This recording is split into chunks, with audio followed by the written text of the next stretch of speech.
বন্ধুরা, যেমনটা আপনাদেরকে জানিয়ে দিয়েছিলাম যে সন্ধ্যের আপডেটে নতুন ঘূর্ণিঝড়ের সম্ভাবনা রয়েছে কিনা সেটা আপনাদেরকে একদম ডিটেলসেই জানিয়ে দেব।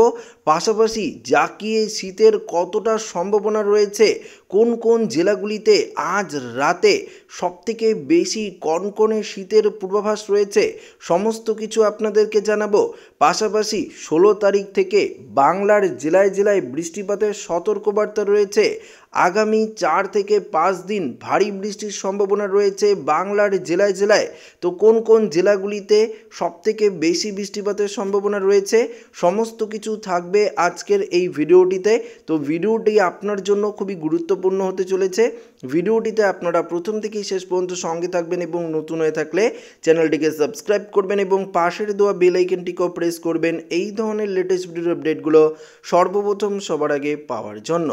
তো বন্ধুরা, এই মুহূর্তে আপনারা পরিষ্কারভাবে লাইভ আপডেট দেখতে পাচ্ছেন যে একটি ঘূর্ণিঝড়ের সম্ভাবনা রয়েছে এবং সেই অনুযায়ী আপনাদেরকে লাইভে দেখাচ্ছি যে একটি নতুন ঘূর্ণিঝড় সাগরে সৃষ্টি হচ্ছে, যা ক্রমশ শক্তিশালী রূপ নিয়ে উপকূলের দিকে কিন্তু অগ্রসর হতে পারে। তবে এই ঘূর্ণিঝড়ের প্রভাব কোথায় কোথায় পড়বে সেটা আপনাদেরকে জানাবো। তার আগে আমরা দেখে নেব এই মুহূর্তে বাংলার আবহাওয়ার ঠিক কী পরিবর্তন রয়েছে, কোন কোন জায়গায় ঘন কালো মেঘ রয়েছে, বঙ্গোপসাগরের পরিস্থিতি দেখে নেব। পাশাপাশি আমরা দেখে নেব পশ্চিমবঙ্গ, বাংলাদেশ, অসম, ত্রিপুরা কোথায় কেমন আবহাওয়া থাকবে আজ রাতে এবং কোথায় কোথায় কনকনে শীতের পূর্বাভাস রয়েছে সমস্ত কিছু আমরা দেখে নেব। তো উপগ্রহ চিত্র থেকে যদি আপনাদেরকে দেখাই তাহলে দেখতে পারবেন এই মুহূর্তে আকাশ মূলত পরিষ্কার। পশ্চিমবঙ্গ, বাংলাদেশ, ত্রিপুরা, অসম, উত্তরবঙ্গ সমস্ত জায়গায় আকাশ পরিষ্কার, এমনকি ওড়িশার দিকেও আকাশ কিন্তু পরিষ্কার রয়েছে, ত্রিপুরার দিকেও আকাশ পরিষ্কার রয়েছে এবং পাশাপাশি মণিপুর, এদিকে ইম্ফলের দিকেও যদি আমরা দেখি সমস্ত জায়গায় আকাশ কিন্তু আমরা পরিষ্কারই দেখতে পাচ্ছি, অর্থাৎ কোথাও কোনো রকম বৃষ্টিপাতের পূর্বাভাস নেই। তবে বৃষ্টি এবং বজ্রমুট করে দেখলে এখানে কি দেখাচ্ছে সেটা যদি একটু দেখে নিই। বৃষ্টি এবং বজ্রমুট করে যদি আমরা সরাসরি 16 তারিখে দেখি তাহলে আমরা দেখতে পারবো আকাশের পরিস্থিতি, অর্থাৎ কতটা বৃষ্টিপাতের সম্ভাবনা থাকছে এবং এই বৃষ্টিপাত কোন কোন জেলাগুলিতে মূলত হবে সমস্ত কিছু আপনাদেরকে আমরা দেখাবো। তো 16 তারিখ থেকেই বেসিক্যালি বৃষ্টিপাত শুরু হবে, উত্তরবঙ্গের হাত ধরেই এই বৃষ্টিপাত প্রবেশ করবে। যেমনটা দুপুরের আপডেটে জানিয়েছিলাম যে উত্তরবঙ্গের আলিপুরদুয়ার, কোচবিহার, জলপাইগুড়ি, দার্জিলিং এই জায়গাগুলিতে বৃষ্টিপাত থাকছে। পাশাপাশি বৃষ্টি থাকবে অসমের, যেমন অসমের তুরা থেকে শুরু করে যদি আমরা দেখাই গোয়ালপাড়া, গুয়াহাটি, তেজপুর এইদিকে অর্থাৎ ডিমাপুর, হোজাই এবং মণিপুরের কিছুটা সাইডেও বৃষ্টিপাত থাকবে। বাংলাদেশের মূলত সিলেট বিভাগ এবং রংপুর সাইড অর্থাৎ উত্তর সাইডে এবং পূর্ব সাইডে কিছুটা বৃষ্টি। অন্যদিকে দক্ষিণবঙ্গে কিন্তু বৃষ্টিপাত প্রবেশ করবে না 16 তারিখে, কোনো রকমভাবে বৃষ্টি প্রবেশ করবে না এবং এই বৃষ্টি মায়ানমারের দিকেও 16 তারিখে থাকছে। তবে 17 তারিখ থেকে কিন্তু বৃষ্টি কিছুটা দক্ষিণবঙ্গে প্রবেশ করছে। দেখতে পাচ্ছেন দক্ষিণবঙ্গের যদি জেলাগুলির দিকে দেখি, অর্থাৎ কলকাতা, হাওড়া থেকে আমরা আরেকটু ডিপলিভাবে দেখে নেব, পুরুলিয়া, বাঁকুড়া, বর্ধমান, দুর্গাপুর, এদিকে নদিয়াতে যেমন চন্দ্রনগর, শান্তিপুর, কৃষ্ণনগর, কলকাতা, উত্তর এবং দক্ষিণ 24 পরগনা, হাওড়া, হুগলির সাইড, এদিকে পূর্ব মেদিনীপুর, পশ্চিম মেদিনীপুরের কিছুটা সাইডে একটা ভারী লেভেলের বৃষ্টিপাত থাকছে।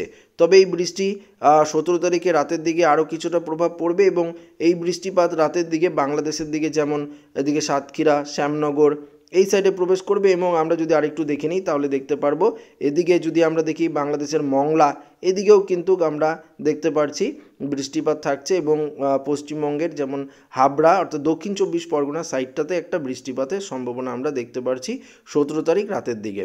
18 তারিখ থেকে বৃষ্টিপাতের একটু সম্ভাবনা বেশি থাকছে, মূলত পশ্চিমবঙ্গ, বাংলাদেশ এই জায়গাগুলিতে সবথেকে বেশি বৃষ্টিপাতের সম্ভাবনা আমরা দেখতে পাচ্ছি 18 তারিখ থেকে, অর্থাৎ 18 তারিখ থেকে সবথেকে বেশি বৃষ্টিপাতের সম্ভাবনা পশ্চিমবঙ্গের দক্ষিণের জেলা, পশ্চিমের জেলা, বাংলাদেশ দেখতে পাচ্ছি বাংলাদেশের দিকে প্রচণ্ড বৃষ্টিপাতের সম্ভাবনা থাকছে, পাবনা, নাগেরপুর, ফরিদপুর এই সাইডটাতে প্রচুর পরিমাণে বৃষ্টিপাত এবং এই বৃষ্টি সন্ধ্যের দিকে এবং রাতের দিকে ক্রমশ এদিকে বাংলাদেশের দিকে একটু বেশি হবে এবং পাশাপাশি ত্রিপুরার দিকে এবং অসমের দিকে আস্তে আস্তে কিন্তু পরিবর্তন হবে, অর্থাৎ এই যে ঘূর্ণাবর্তের কারণে যে বৃষ্টিপাত সেটার যে প্রভাব সেটা কিন্তু আস্তে আস্তে দক্ষিণবঙ্গ থেকে বাংলাদেশ হয়ে ত্রিপুরা এবং অসমের দিকেও কিন্তু কিছুটা প্রভাব পড়বে, সেটা কিন্তু 19 তারিখের দিকে। অর্থাৎ বুঝতেই পারছেন যে 16, 17, 18, 19 এই 4 দিন একটা বৃষ্টিপাতের সম্ভাবনা কিন্তু থাকছে পশ্চিমবঙ্গ, বাংলাদেশ, এদিকে ত্রিপুরা, অসম, উত্তরবঙ্গ, এই জায়গাগুলিতে একটা ভারী লেভেলের বৃষ্টিপাতের সম্ভাবনা কিন্তু আমরা ক্রমশ আপনাদেরকে কিন্তু দেখালাম। তবে আজ রাতের দিকে কোন কোন জায়গাগুলিতে কত ডিগ্রি সেলসিয়াস তাপমাত্রা থাকতে পারে, তাপমাত্রা করে যদি আপনাদেরকে দেখাই তাহলে আপনারা একটু ক্লিয়ারলি বুঝতে পারবেন যে বিশেষ করে কোন কোন জায়গাগুলিতে ঘন কালো মেঘ থাকবে, অর্থাৎ যে তাপমাত্রা কতটা থাকবে সেটা যদি আপনারা বুঝতে পারেন তাহলে ভালো হবে। তো তার জন্যই আমি আপনাদেরকে দেখাবো যে রাতের দিকে কোথায় কোথায় কত ডিগ্রি সেলসিয়াস তাপমাত্রা থাকবে। বিশেষ করে পুরুলিয়ার দিকে যদি দেখি একটু বেশি ঠান্ডা, কনকনে ঠান্ডার প্রভাস রয়েছে। 10 ডিগ্রি সেলসিয়াস তাপমাত্রা, বাঁকুড়ার দিকে 11, দুর্গাপুরে 10, এদিকে বীরভূম সাইডটাও যদি আমি দেখি বীরভূমের দিকে দেখতে পাচ্ছেন বীরভূম, দমকা এই সাইডে 10 ডিগ্রি, মুর্শিদাবাদের দিকে কিছুটা বেশি 11 ডিগ্রি থেকে 12 ডিগ্রি থাকতে পারে। বর্ধমানে দেখে নেব 11 ডিগ্রি, শান্তিপুর, চন্দ্রনগর, কৃষ্ণনগর এই সাইডটাতে তাপমাত্রা দেখতে পাচ্ছি আমরা রাতের দিকে 13 ডিগ্রি, কলকাতাতে 13 ডিগ্রি, হাওড়া, হুগলি এদিকে যদি আমরা দেখি 13 থেকে 14 degree, Kolaghat 13 degree, Kharagpur 13 degree, Chakulia এদিকেও জামশেদপুরের দিকেও যদি দেখি আমরা 12 থেকে 13 ডিগ্রি রয়েছে। এদিকে পশ্চিম মেদিনীপুরের দিকেও 13-14 ডিগ্রি রয়েছে, সুন্দরবনের দিকেও আমরা 14-15 ডিগ্রি সেলসিয়াস তাপমাত্রা দেখতে পাচ্ছি। উত্তরবঙ্গের দিকে কিছুটা কম থাকবে, 11 ডিগ্রি মালদায় থাকছে, 2 দিনাজপুরে তাপমাত্রা 10 ডিগ্রি থাকছে, কোচবিহারে 11 ডিগ্রি, আলিপুরদুয়ারেও 11 ডিগ্রি, শিলিগুড়ির দিকে 13 ডিগ্রি থাকছে। আবার দার্জিলিংয়ে তো অবশ্যই কম থাকবে, 7 ডিগ্রির মধ্যে তাপমাত্রা রয়েছে। এবং অসমের দেখে নিই, গোয়ালপাড়ার দিকে 13 ডিগ্রি থাকছে, গুয়াহাটির দিকে যদি দেখি আমরা 14 ডিগ্রি, তেজপুরের দিকে দেখতে পাচ্ছি 14 ডিগ্রি থাকছে, আবার ডিব্রুগড়ের দিকে 12 থেকে 13 ডিগ্রি। পাশাপাশি বাংলাদেশে চলে যাব, সিলেট 12 ডিগ্রি, মৌলভীবাজার এদিকে ময়মনসিংহ 12 থেকে 13 ডিগ্রি, এদিকে বগরা, উত্তরের সাইডে বাংলাদেশের রংপুরে 11 ডিগ্রি থাকছে, রাজশাহী, মেহেরপুর এদিকে 12 ডিগ্রি, এদিকে যদি দেখি যশোর, লালগোড়া, মাদারীপুর, ফরিদপুর এদিকেও 12-13 ডিগ্রি, ঢাকাতে 13 ডিগ্রি থাকছে, কুমিল্লা 12 ডিগ্রি থাকছে। পাশাপাশি যদি আমরা ত্রিপুরার দিকে দেখি 12 থেকে 13 ডিগ্রির মধ্যেই তাপমাত্রা দেখতে পাচ্ছি। তো বুঝতেই পারছেন তাপমাত্রার ক্ষেত্রে যেটা পরিবর্তন সেটা কিন্তু আপনারা বুঝতে পারলেন, এবং কোথায় কোথায় কনকনে শীতের প্রভাস রয়েছে সেটাও কিন্তু আপনারা এই আপডেটটিতে জানতে পারলেন।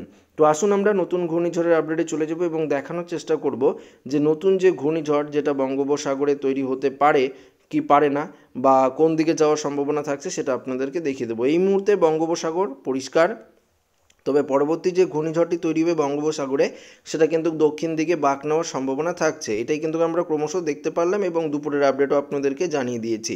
তবে আমরা জিএফএস মডেল ফলো করব এবং দেখব জিএফএস মডেল কি বলছে, জিএফএস মডেল থেকে কোনো রকম ঘূর্ণিঝড়ের সিস্টেম থাকছে কি না। আমরা যদি দেখি একদম 17-18 তারিখে কোনো রকম ঘূর্ণিঝড়ের সিস্টেম নেই, একদম সরাসরি আমরা 22 তারিখে চলে যাব। একদম লাস্ট জানুয়ারি মাসের আপডেটে 22 তারিখে যদি আমরা যাই তাহলে দেখতে পারবো যে একটি ঘূর্ণাবর্তের সিস্টেম কিন্তু তৈরি হচ্ছে। কোথায়? বান্দা আচের কাছে একটি ঘূর্ণাবর্তের সিস্টেম তৈরি হচ্ছে। জিএফএস মডেল বলছে এই ঘূর্ণাবর্তটি কিন্তু পরবর্তীতে সাইক্লোনিক সিস্টেমে পরিণত হতে পারে বা ঘূর্ণিঝড়ের রূপ কিন্তু নিতে পারে, সেটা বলা মুশকিল। ঘূর্ণিঝড়ে পরিণত হতেও পারে বা নিম্নচাপ রূপেও আছড়ে পড়ার সম্ভাবনা থাকতে পারে। তবে এই মুহূর্তে আমরা দেখতে পাচ্ছি যে একটি ঘূর্ণাবর্তের সিস্টেম তৈরি হচ্ছে জানুয়ারি মাসের 22 তারিখে, এবং পরবর্তীতে সেটা ঘূর্ণিঝড়ে পরিণত হয় কিনা সেটাই এখন দেখার। তবে আপাতত আপনাদেরকে বললাম নতুন যদি ঘূর্ণিঝড় তৈরি হয় তার নাম হবে রিমাল, এমনটাই আবহাওয়া দপ্তরের পূর্বাভাস এবং আবহাওয়া দপ্তরের তরফ থেকেও জানিয়ে দেওয়া হয়েছে। তো আজকের ভিডিওটি এখানেই শেষ করছি, পরবর্তী আপডেটে আপনাদেরকে আরও ডিটেলস দেওয়ার চেষ্টা করব। তো ভিডিওটি ভালো লাগলে লাইক করবেন, ওদের সাথে শেয়ার করবেন, নতুন থাকলে চ্যানেলটিকে সাবস্ক্রাইব করবেন। ধন্যবাদ।